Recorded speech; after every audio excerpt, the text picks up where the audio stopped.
Hello and welcome to the Tech and Auto Show, which is India's first show that satisfies your hunger for both technology as well as automobiles. I'm your host Siddharth Sharma and we've got a blockbuster of an episode lined up for you guys this week. So without any further ado, let's get started.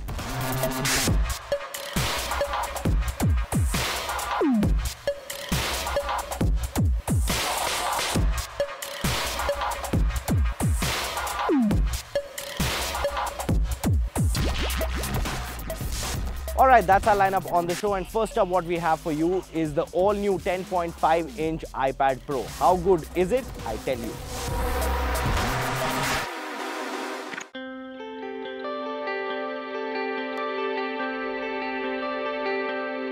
At WWDC 2017, Apple announced the new iPad Pro 10.5-inch, and we have it here for you. It is not a single device, but an ecosystem that promises to woo you. And we tell you, how good is it? Apple did realize that not every professional likes to carry around a 12.9-inch iPad Pro, and that's the reason why they introduced a new screen size, which is at 10.5 inches. The new 10.5-inch model reduces the borders by as much as 40%, and it fits into an incredibly compact package. The new display also offers about 1 billion colors. That's more colors than you can name. The new 10.5-inch iPad Pro also comes with a ProMotion technology, which gives it a refresh rate of 120 Hz. So this is a display that's meant for you to touch and fall in love with the touchscreen experience all over again. The new A10X Fusion chip with 64-bit architecture and 6 cores surprised us. It had more firepower than our everyday notebooks and ultrabooks. And that's not all. The A10X Fusion chip also comes with an M10 core processor that offloads tasks from the chip and helps it conserve power. It also calibrates all the sensors on the iPad so they are ready whenever you need them. The new 10.5-inch iPad Pro is a workhorse. And if you like console gaming, then I must suggest that you play some games on it to know what a handy device this one is. Apple's Metal is optimized with the CPU and the GPU of the A10X Fusion chip to deliver on graphics and complex visual effects, and they're on the money. Despite all this performance, Apple promises a 10-hour battery backup on the 10.5-inch iPad Pro, and in our usage, it easily lasted us for 8 hours. And that, in our opinion, is still good. And that's not all. The new iPad Pro also gets the iPhone 7 camera. It now comes with a 12-megapixel rear camera that is capable of doing anything that an iPhone 7 is capable of doing. It also comes with a front 7-megapixel camera for HD FaceTime and, of course, clicking a selfie or two. And we haven't even scratched the surface here with the all-new iPad Pro 10.5-inch, if you know what I mean. Well, iOS 11 is what you need with the iPad Pro, and of course you would also want the Apple Pencil. Of course you'll have to pay for this one, and also what you'll need to pay for is a nice integrated keyboard with the iPad Pro 10.5-inch. Yes, the keyboard is smaller than the 12.9-inch iPad Pro, but then it is a full-size keyboard that is integrated within the cover of the iPad Pro and is just 4mm thin. And Apple is also offering a leather sleeve in which you have a dedicated space for your Apple Pencil, and the iPad Pro 10.5-inch will fit in along with the keyboard in that leather sleeve, which in design terms is just beautiful. So overall, the new 10.5-inch iPad Pro is an iPad that many would like for its right size, iOS 11, and of course a storage option of as high as 512 GB. Now this is an iPad that's meant for professionals. In fact, it's a must-have gadget for any developer, graphic designer, and even a Photoshop artist. So what will the entire ecosystem cost you? The top-of-the-line 10.5-inch iPad Pro with 512 GB storage will cost you Rs 76,900. The smart keyboard is priced at Rs 13,900. The classy leather sleeve is priced at Rs 11,500. And if you plan to go bold enough and get yourself an Apple Pencil, well, it will cost you about Rs 8,600. So if you have deep pockets in order of Rs 1,10,900, well, the 10.5-inch Apple iPad Pro makes perfect sense. And yes, it is capable of replacing your everyday laptop. Now, in our opinion, the new 10.5-inch Apple iPad Pro is a very practical gadget. And talking about practicality, Volvo recently came out with the all-new Volvo V90 Cross Country. Now this is not a car, it is also not an SUV, but an estate wagon, a luxury estate wagon that can off-road. Check this out.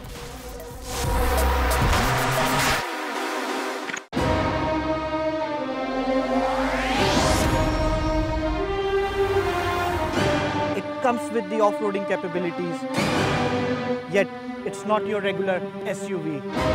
It's massive in the space inside, yet it's not your regular MPV. So what is this car? This here is the Volvo's take on the luxury estate wagon market, the V90 Cross Country.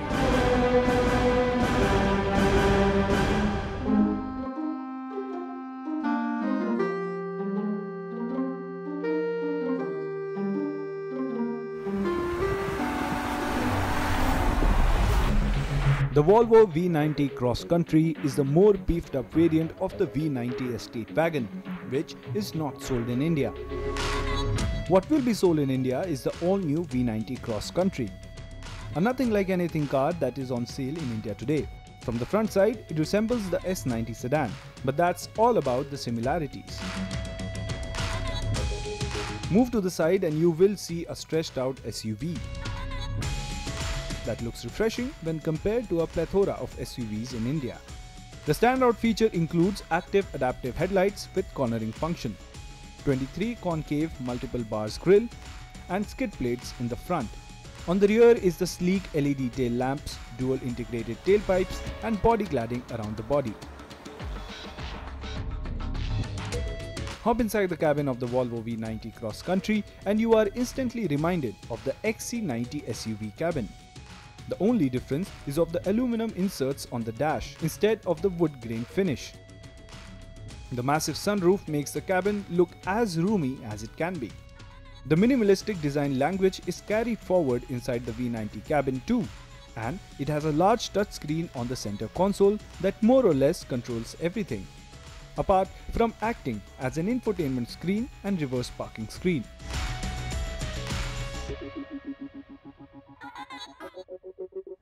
Volvos are not known for their driving dynamics, but the V90 Cross Country is a whole different game. It's basically like driving a sedan that actually has an estate body on the outside with the SUV functionalities. It comes powered by the Volvo's D5 engine that produces 235 horsepower and 480 Nm of torque.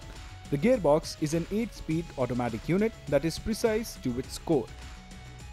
By the virtue of it, a diesel engine suffers turbo lag. But then, the V90 comes with the Power Pulse technology that features an air tank, giving it an initial push before the hot air from turbo kicks in. This reduces the lag to negligible. You can choose different drive modes depending on your driving style. The V90 will alter the air suspension settings, power delivery, and steering feedback according to the mode you have selected.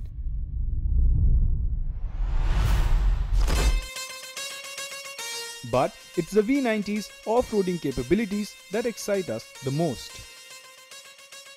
Well, you can't really expect a estate wagon to do off-roading, but then Volvo loves to do the unexpected, and they have done the same with the V90, which now gets a cross-country badging. The reason that Volvo V90 performs so well is due to the fact that it has a massive 210mm ground clearance.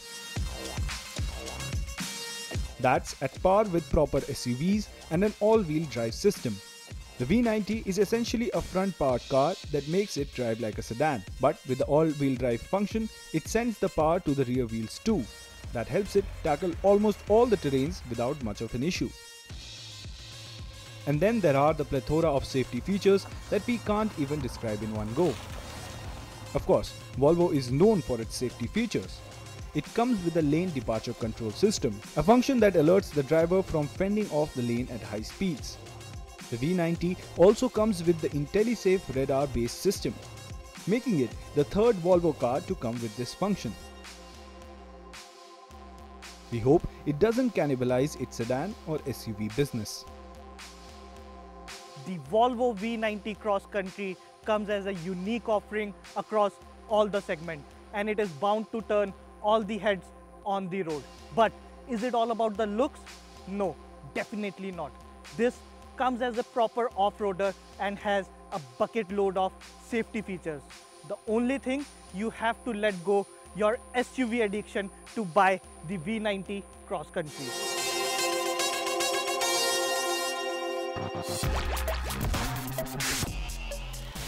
And with that, it's time for us to take a very small break on the Tech and Auto Show. But you guys don't go anywhere because there's plenty more action coming your way on the other side.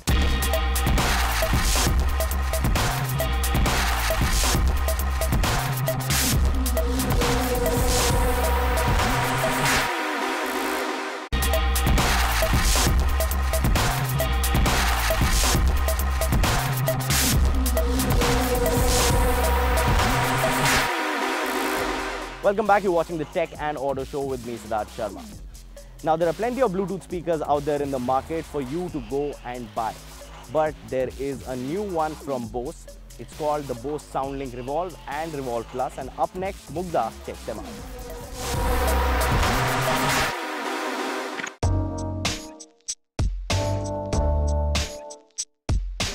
With innumerable Bluetooth speaker options out there, what is it that will convince you to get your hands on Bose's new SoundLink Revolve and Revolve Plus? With several unique features such as its ability to project sound in 360 degrees, detailed and expansive sound, classy looks, and just how portable it is, Bose's Revolve and Revolve Plus are an experience of a kind. With true omnidirectional performance and an entirely new acoustic design, Revolve speakers spread deep, jaw-dropping sound in every direction from a seamless aluminium design.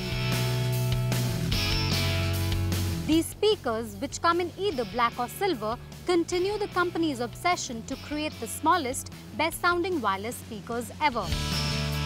The Revolve and the Revolve Plus were designed in a cylindrical shape, keeping in mind that they do not have to be pointed to favor one location over another. And while at first you might feel that the speakers look like a jar or even a milk canister, but you must understand that the cylindrical body has been designed keeping in mind that the speakers project sounds in all directions. In fact, it is the classy cylindrical design which makes the Revolve speakers a multi-purpose product. You could use it at home, place it on a coffee table, or hang it in a corner or anywhere in between as a decor piece, and one wouldn't know they are speakers until someone takes a close look or it's turned on to play some amazing music. Also, the placement of the speakers is something you don't have to be too careful about, since wherever it is placed, it will deliver the same experience for everyone. The Revolve speakers combine dual opposing passive radiators with a powerful ultra-efficient transducer positioned face down, a new patented acoustic deflector, and an added pressure trap to eliminate distortion.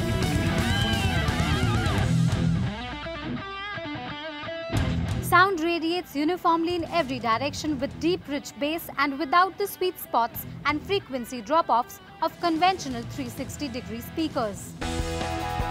Although the body is aluminium, it has rubberized top and bottom with control buttons spread on the top. On the bottom of the speaker, you'll find 4 pins for an optional charging dock and a threaded tripod mount. A 1/4-20 thread on the bottom of each makes for an easy mounting for a tripod for listening in the yard or an outdoor party. These speakers by Bose also feature an IPX4 rating to withstand spills, rain and pool splashes, and rugged durability to survive dings, drops and bumps. Both can pair through NFC, feature plain language voice prompts for foolproof setup, and integrate microphones to use a speakerphone or with Siri and Google Assistant. The free Bose Connect app now syncs 2 SoundLinks, any combination for any models, starting with the SoundLink Color 2. What I like about the Revolve Plus is that it comes with a flexible handle to carry it around, which is missing in the smaller version, something you must keep in mind while choosing which one to buy. Also, while the Revolve is one of the best sounding speakers in its category when compared to its big brother, Revolve Plus takes away the game because of its superior sound quality. What's even more impressive is that the new stereo mode enables right-left pairing, and the new party mode lets you play the same music on both simultaneously. The SoundLink Revolve is priced at Rs 19,900 and the Revolve Plus is priced at Rs 24,500. Is it worth your money? Well, when it's Bose, nothing comes cheap. While both the speakers deliver to most of our expectations, including design, sound quality and build, the only few places it lacks is that the models aren't fully water and dust proof and that they come in two very common colors, black and grey. But if you do not believe in compromising on sound quality when listening to music, you must get your hands on one of these.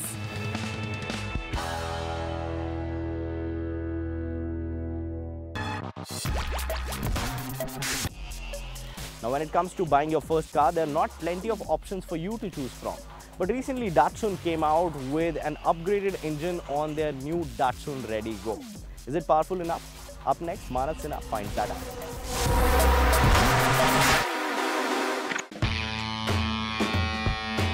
So what do you do when your 800cc entry-level hatchback works wonders and, in a way, creates and becomes the recall value of a particular brand?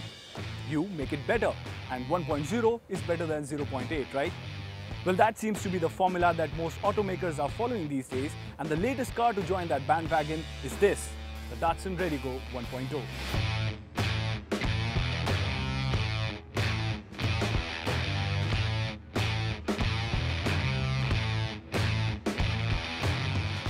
But buying a car is beyond just numbers, as it's more about the experience, and the experience begins with getting into the car. In this new variant, it is a bit more convenient, as it now gets remote keyless entry. Once you hop inside the cabin, you are greeted with the new blacked out interior theme. There are silver accents on the steering wheel and AC vents, which were there in the 800cc model as well, but now are more evident than before. Yes, it's a simple color change, but overall it just looks better once you see it in reality. Other than that, the cabin is pretty much identical to its 800cc engine-powered sibling. There are several compartment spaces laid out everywhere you would want it to be, and the boot space remains identical at 222 litres. Now, since all the ergonomics are identical to the 800cc model, tall people like Vikram here might face some issues. So, tall man in a tall boy car, how is it? You're absolutely right. I do face a few issues with this car. One being the fact that once I'm in there, the narrow wheel well makes my knees sort of rub against the dash and the other one against the door. Secondly, I'd like the seat to go back a little further so I could stretch my legs out a little more. But that sort of gets compensated because the seat height is high. So my legs bend a little more and I can therefore get in behind the wheel and drive. So if, say, someone of your height is driving the car, would you be able to sit behind yourself? Now that is a question that I would leave unanswered. The story remains the same on the exteriors as well. There are no noticeable changes other than the 1.0 badge at the back, signifying a higher cubic capacity. But that's not to say that the car looks bad in any way, as it is still a pretty attractive looking hatchback with a smart use of chrome and LED DRLs. Yes, they may not be a standard fitment, but it is still the only car to offer it in this segment. It's just that we wish that Datsun had done a bit more on the exterior styling in order to differentiate it from the 800cc model. But the biggest change on this is the 1-litre engine that now delivers 68 PS of power and a commendable 91 Nm of torque, which is higher than both the Renault Kwid and the Maruti Suzuki Alto K10. The engine comes mated to a 5-speed manual transmission, and Datsun says that an AMT-equipped version is in the works. So the question is, how does all of this translate into the driving experience? The car now feels peppier to drive and is actually more efficient during those quick overtakes in the city. But the most important part is that although the 800cc model did pack a punch, it did get a bit audible inside the cabin once you got past 4000 RPM. And the catch was that it was there where the meat of the power was. In this case though, the power feels a bit more spread out across the RPM range, and you don't really need to downshift very often for that extra kick, and the engine doesn't sound strained. This actually goes a long way in improving the driving experience of this car. So to wrap it up, Datsun has made an already good car even better with the addition of a new engine offering. But the thing is that Datsun is known for pricing their products aggressively, and it was one of the biggest reasons why this model managed to create a space for itself in the 800cc segment. Now, if they manage to keep the tradition alive, this is a good value for money package that deserves your attention.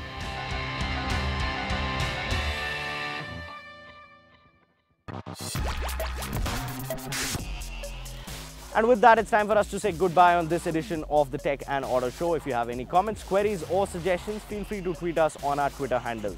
All you technology lovers, you can tweet us at News18Tech, and all you petrol heads, don't forget to tweet us at News_Cars18. We'll see you same time, same place next week, only on CNN News 18.